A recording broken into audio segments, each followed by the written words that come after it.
양승태 전 대법원장 시절의 재판거래 의혹이 파장이 커지고 있습니다. 네, 검찰이 수사를 저울질하는 가운데 김명수 대법원장도 모든 것이 열려있다라는 뜻을 내비쳤습니다.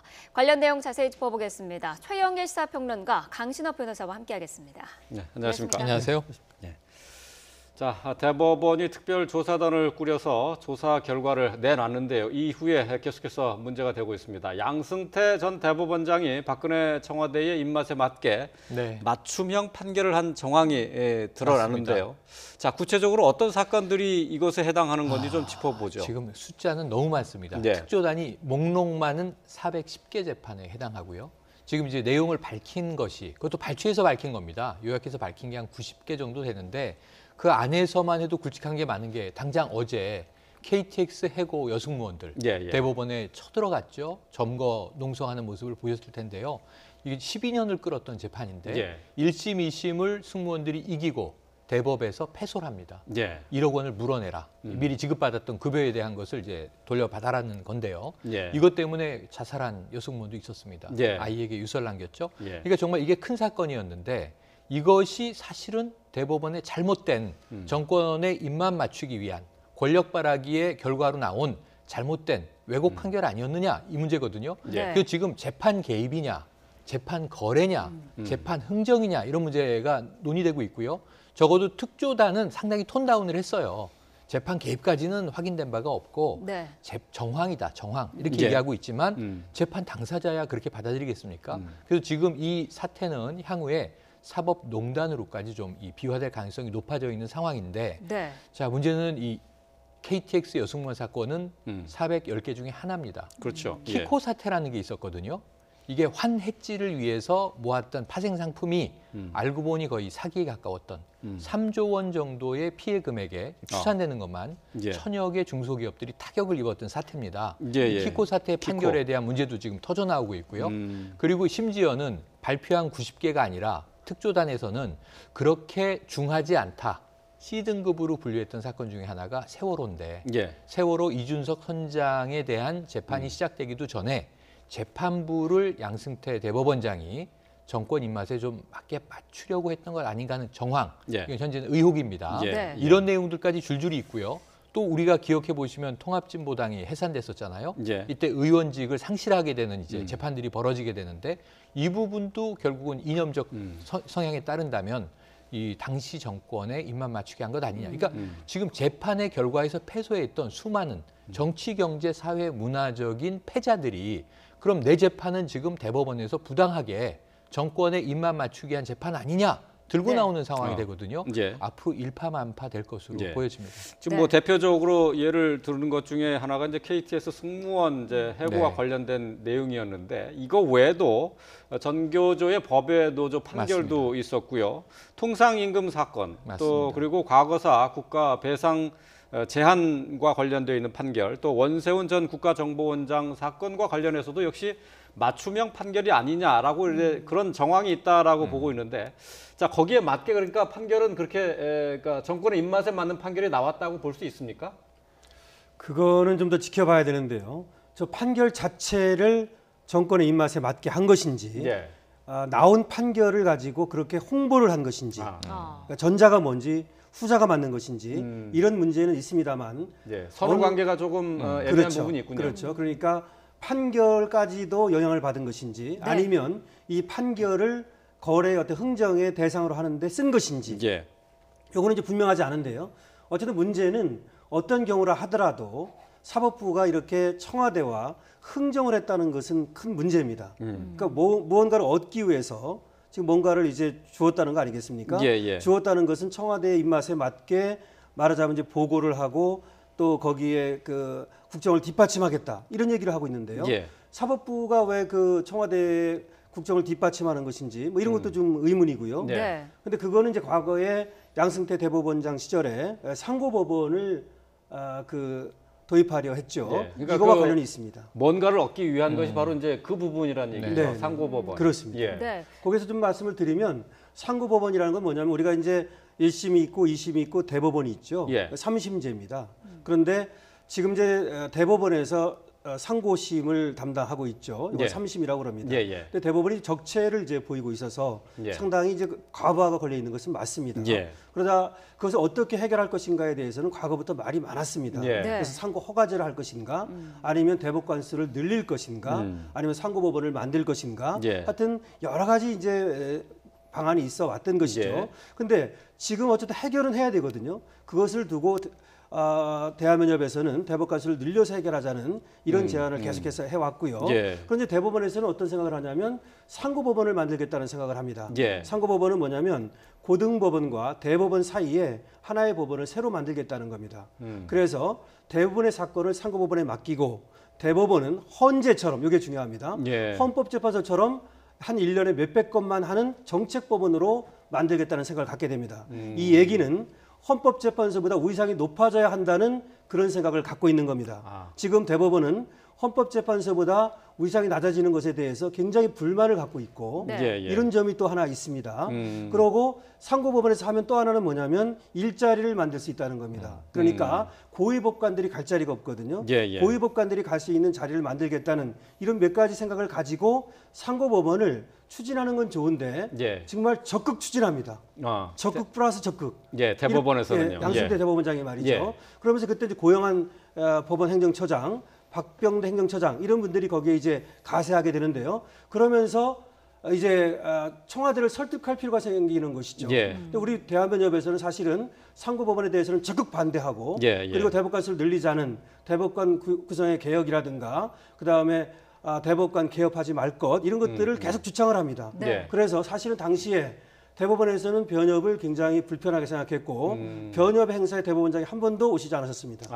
하여튼 그와 같은 상황에서 법원에서는 청와대에 올인하게 되는 것이죠. 예. 그와 예. 같은 상황에서 이런 일이 벌어지게 됩니다. 예, 그렇군요. 양승태 사법부가 이런 관련된 문건을 작성한 이유로 지금 또 나온 부분이 우병우 전 수석이 반대하는 부분에 대해서 대응하기 위한 네. 어떤 그런 문건을 예. 만들기 위해서였다 이런 정황도 그러니까 나오고 있다고요. 그만큼 우리가 돌이켜 보면 지난 정권 때 어떤 이야기들이 나왔냐면 심지어는 이제 이 대통령 청와대 이 행정부이지 않습니까? 네. 상권 분립에 사법부하고 그냥 수평적인 축을 이루는 쪽인데 사찰을 했다 이런 얘기가 있었어요. 사실 내용을 알고 보니 뭐 등산을 간다든가 사적인 동선들을 국정원을 통해서 체크해서 민정수석실에 보고하게 했다. 그러면 왜 이랬겠느냐? 어쨌든 이 사법 권력을 견제하기 위해서 나아가서는 통제하기 위해서 그런 것 아니냐 하는 의혹들이 불거졌었죠. 네. 이 사안은 흐지부지 됐습니다. 예. 그런데 문제는 지금 이 사건하고 맞춰보면 결국은 사법부도 알아서 정권의 눈치를 본 것 아니냐 하는 대목이 나오는 거예요. 예. 그럼 이제 청와대 내 가장 사법부 권력을 통제할 수 있는 실세는 누구냐? 역시 민정수석이었기 때문에 당시에 우병우 민정수석이 상당히 실세로 등극이 됐던 거고 우병우 수석과 코드를 맞추기 위한 노력. 그러니까 우리가 맞춤형 재판 이렇게 예. 지금 표현을 하고 있는데 예. 어디에 맞춤이냐? 정권 맞춤형인데 그건 물론 당시에 박근혜 전 대통령을 이제 바라봤겠습니다만 그 병목, 길목을 지키고 있는 사법부의 통제 실세는 우병우 민정수석이었단 말이죠. 예. 그래서 지금 이 얘기가 이제 나오게 된 것이고요. 예. 저는 아까 강 변호사님 말씀에 이제 하나 더 보태서 자, 선우는 우리가 조금 더 지켜봐야 돼요. 사실은 공정하게 내려진 재판의 리스트를 양승태 대법원장이 추려서 그 법원 행정처에 명령을 해서 추려서 정권의 딜을 위해서 우리가 이렇게 열심히 정권과 보조를 맞추기 위한 노력을 하는데 그럼 우리의 수건 사업, 상고법원 설치도 좀 밀어줘야 되는 거 아닙니까? 라고 딜을 했다. 예. 그 재판 리스트에 올라가 있는 패소한 사람들을 생각해 보세요. 다 피눈물 나는 분들이 대부분입니다. 그렇죠. 예. 그중에 KTX 여승무원 사태를 어제 봤습니다만 당장 북받쳐 올라서 대법원을 치고 올라가지 않습니까? 이게 지금 여기에 속해 있는 재판 리스트에 있는 사람들의 민심이라고 저는 봅니다. 그러면은 그게 재판은 공정했는데요. 저희가 정부하고 뭔가 행정적인 딜을 하기 위해서 좀 발췌했을 뿐입니다. 이 재판의 이름만 빌렸었을 뿐입니다. 재판은 공정했고요. 누가 믿겠습니까? 지금 이 상황에서. 예. 이렇게만 현직 판사도 외형상 지금 문제가 생겨버렸다. 이거 어떻게 할 것인가. 지금 상당히 심각한 문제가 터진 건데 410건의 리스트에 올라 있는 것 뿐이겠느냐 하는 거죠. 이 예. 시기에 대법원에서 패소한 사람들은 한 번씩은 다 의심을 할 겁니다. 그렇겠죠. 이건 예. 저는 나돈 침대 못지않은 예. 파장이 지금 퍼지고 있다, 사법부에. 예. 이 문제에 대한 해결책을 대법원이 빨리 내놔야 할 것 같습니다. 그 예. 우병우 부분만 제가 좀 잠깐 네. 예. 덧붙이면요. 사실은 그 박근혜 전 대통령을 양승태 대법원장이 독대를 했습니다. 네. 이 상고법원 때문에 독대를 했다라고 보여집니다. 네. 당시에 이제 우병우 민정수석이 그런데 적극 반대를 합니다. 그러니까 상고법원에 대해서 설명을 하고 협조를 구했는데, 그럼 대통령께서 아무래도 당시에 또 민정수석한테 의견을 구했겠죠. 뭐 그 옆에 이제 우병우 민정수석이 있었는지는 모르겠습니다. 독대라고 좀 알려져 있습니다. 그 적극 반대를 하니까 우병우 민정수석의 어떤 비율을 맞출 필요가 있었고, 그렇겠네요. 그것이 이제 원세훈 국정원장의 당시 그 사건이었습니다. 네, 판결. 댓글 조작 사건이요. 근데 여기에 예. 대해서 우병우 전 수석이 굉장한 관심을 갖고 있었습니다. 그래서 이 판결의 동향을 알아내려고 했거든요. 그래서 대법원에서도 이 판결의 동향입니다. 이건 알아가지고 좀 알려주고 싶었어요. 근데 판결의 동향을 알아내기가 쉽지 않거든요. 예. 판사들이 또 꼿꼿한 판사들은 절대 그거 알려주지 않습니다. 예. 네. 그런데 그것을 이제 어떻게든지 알아내가지고 알려주고 나름대로 이제 협조를 하려고 했던 그런 정황들이 드러나고 있는 겁니다. 아, 그렇군요. 예.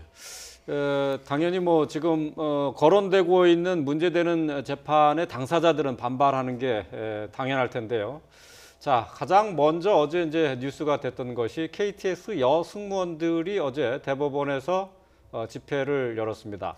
한때 대법정을 점거하기도 했었는데 말이죠. 자, 항의 시위를 어제 벌이는 현장에 그 목소리들을 잠시 좀 들어보고 오겠습니다. 저희가 대통령도 만나고요, 국회의원도 만나고 서울시장도 만났는데 왜 저희 법을 판단했던 대법원의 법장은 못 만나나요? 대법원에서 이렇게 어이없는 판결, 비상식적인 판결을 내렸다는 것 부분에서 분명한 책임을 져야 된다고 생각합니다. 네, KTX 승무원들의 재판과 관련한 것들, 해고 이제 정당성에 대해서 이제 대법원에서 최종 판결을 내린 맞습니다. 거였었는데요. 그런데 이걸 다시 한번 좀 돌아봤으면 간단하게 좋겠어요. 정리를 하면 예. 2004년에 저분들이 고용이 돼요. 근데 2006년, 2년 일하고 사실은 해고가 됩니다. 예. 네. 그러니까 사실 저 다수의 분들은 당시에 선로위의 스튜어디스 상당히 화제를 모았죠. 예. 경쟁률이 어마어마했습니다. 이 정말 몇천 명이 몰려서요. 실제로 항공 스튜어디스 못지않은 경쟁률을 보였는데 굉장히 빛나는 이제 직업이 될 것이다. 예. 정규직화 해준다는 약속을 대부분 받았다고 합니다. 그런데 2년이 되니까 이제 해고가 시작된 거예요. 우리 정규직화 왜 안 해주느냐? 그러니까 여러분은 소속이 철도공사가 아니고 철도 유통이라고 하는 자회사와 계약을 했기 때문에 공사가 우리가 이 공무원으로 준공무원이죠. 정규직화 해줄 수가 없다. 그래서 소송이 시작된 겁니다. 상당히 다양한 소송이 벌어지다가 2010년부터 본격적인 소송이 벌어져요. 2015년까지. 예. 1심에서 승소를 합니다. 승무원 쪽이.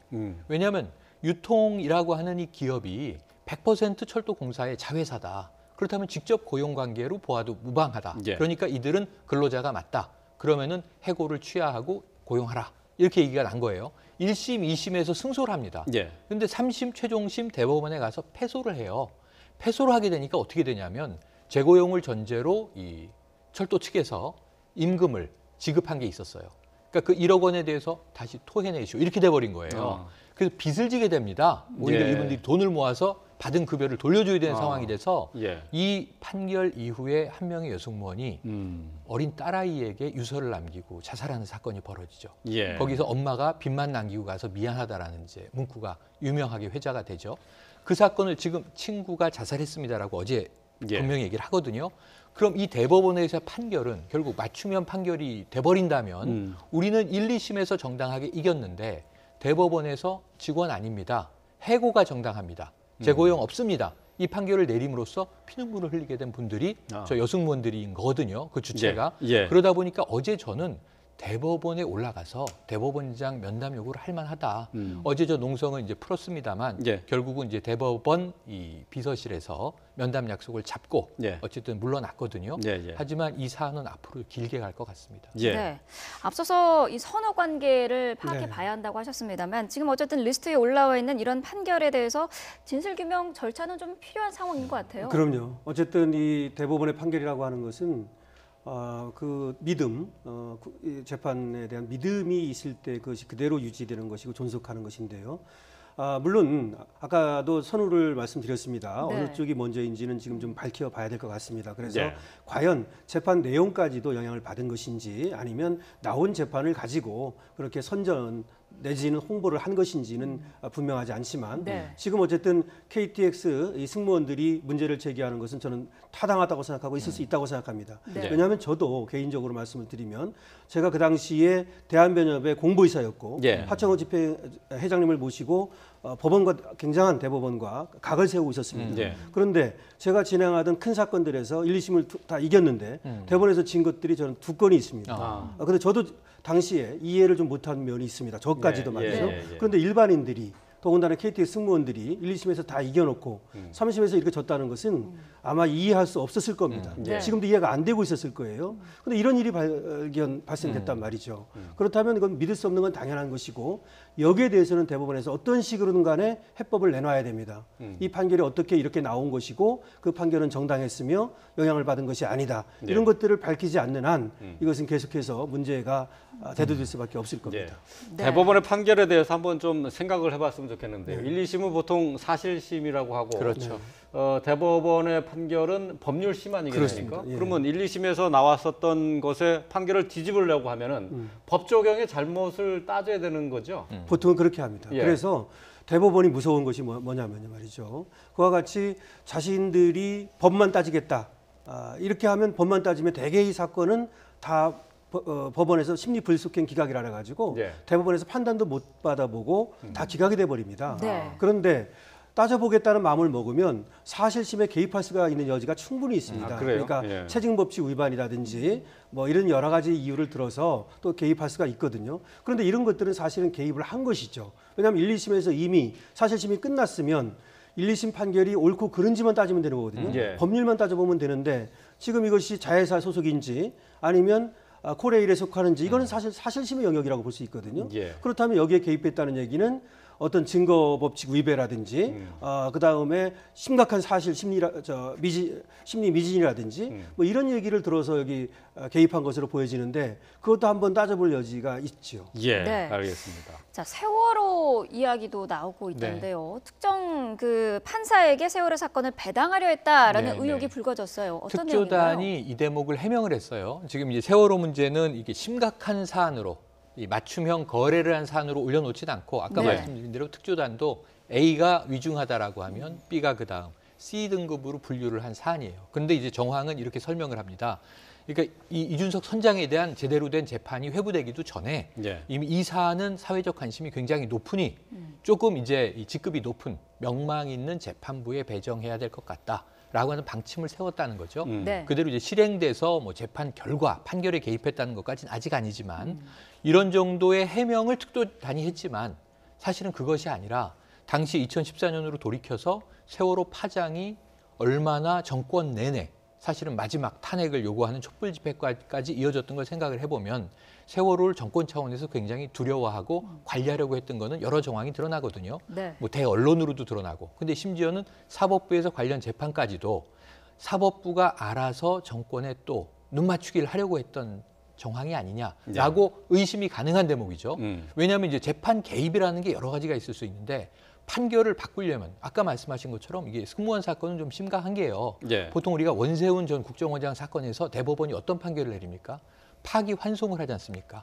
하자나 미흡한 부분이 지적되면 고등법원에서 다시 보시오라고 파기환송을 해요. 그럼 재판 절차가 길어지고 한 번 또 상고하니까 3심제인데 5심을 하는 거예요, 사실상. 네. 이런 경우를 우리가 간혹 이례적으로 보게 되는데 재판부에서 그냥 1, 2심의 법률이 다 틀렸다, 적용이. 예. 뒤집어서 패소. 예. 이건 굉장히 더 이례적이라고 볼 수밖에 없거든요. 예, 그래서 예. 이게 굉장히 패소한 입장에서는 여러 가지로 납득되지 않고 원통하고 억울할 수밖에 없는 사안인데 문제는 지금 세월호 같은 경우에는 재판부를 배정하는 데서 뭔가 정권과 코드를 맞추게 하려고 했던 정황으로 해석될 수 있는 예. 이야기를 한 겁니다. 그래서 네. 이게 특조단에서는 상당히 톤다운해서 이야기를 했지만 세월호가 가지고 있는 파급력이 아직 큰데 관련 재판이 여러 가지가 있습니다. 근데 이 부분에서 만약에 세월호 관련 다양한 재판들에 이 사법부가 정권의 눈치를 보고 일부라도 맞추려고 했던 팩트가 드러나게 된다면 예.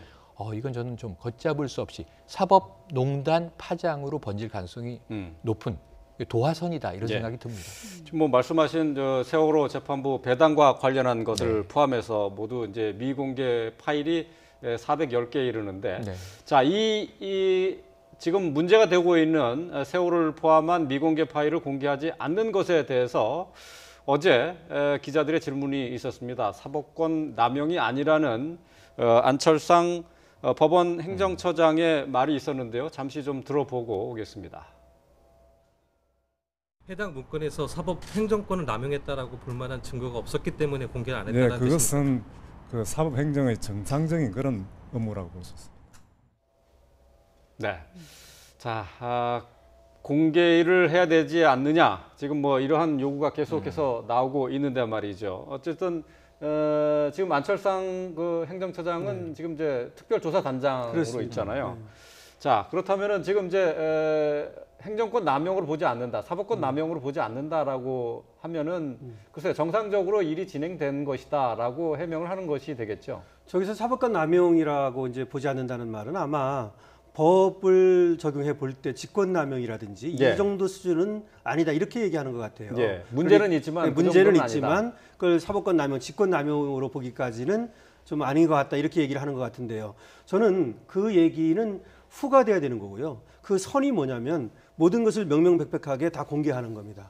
그러니까 자기들이 임의적으로 판단해가지고 공개 미공개를 결정할 것이 아니고 모든 그때 만들어진 지금 410건이면 410건 이걸 공개해야 되고요. 심지어 당시에 예. 대한변협을 압박한 문건도 지금 나와 있습니다. 예, 그런 예. 얘기가 있거든요. 대한변협을 어떻게 압박해가지고 상고법원을 얻어낼 것인가라고 하는 이런 검토 문건이 있다는 것입니다. 예. 이것도 당장 명백히 공개해야 된다고 저는 봅니다. 그래서 어제도 대한변협에서 성명서를 발표해서 예. 그것을 공개하고 그것뿐만 아니라 모든 것들을 남김없이 철저하게 공개해야 된다는 성명서를 냈거든요. 네. 그래서 저는 그것들이 공개하는 것이 먼저고 그 다음에 판단은 스스로 할 것이 아니라 예. 셀프 어떤 면제를 할 것이 아니라 그것은 뭐 다른 어떤 객관적인 판단을 받는 그런 예. 방법을 취해야 될 겁니다. 예. 네. 또 특별조사단을 꾸려서 네. 기껏 조사는 해놓고 이렇게 공개를 미적거리는 부분에 대해서 이게 참 그 말들이 많아요. 말들이 많은데 예, 김명수 대법원장 패턴이죠. 근데 어쨌든 이것을 열려 있다.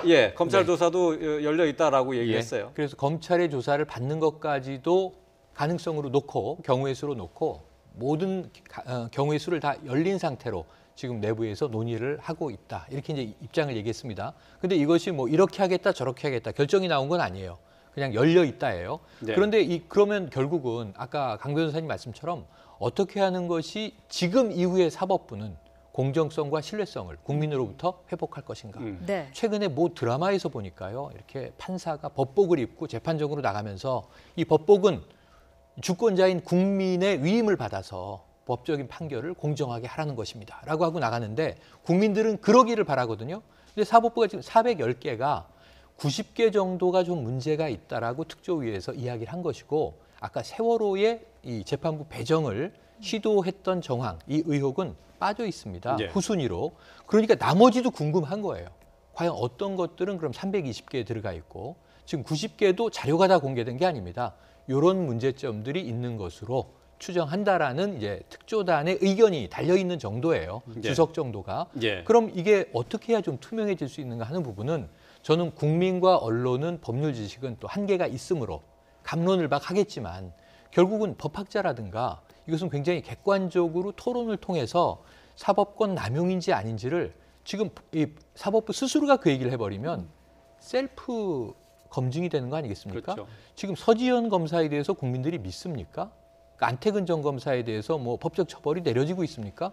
검찰 내에서 투명하게 조사해서 정말 모든 것을 다 낱낱이 밝히겠다고 했는데 조사단 활동은 흐지부지 된 거 아니에요. 예. 국민들이 그 결과에 대해서 이게 어떻게 됐다는 건지 결과도 없고 사실상 그러니까 예. 미온적으로 끝나버렸습니다. 지금 특조단도 상당히 여러 가지 해명들이 톤다운을 하기에 급급한 정황이 느껴져요. 저는. 예. 세월호의 경우에 재판부 배정을 시도한 것은 사회적 관심이 뜨거운 것이기 때문에 조금 더 상급의 예. 재판부를 배정하려고 노력했던 것입니다라는 이야기를 특조단이 하고 있어요. 네. 그런지 아닌지 모르잖아요, 우리는.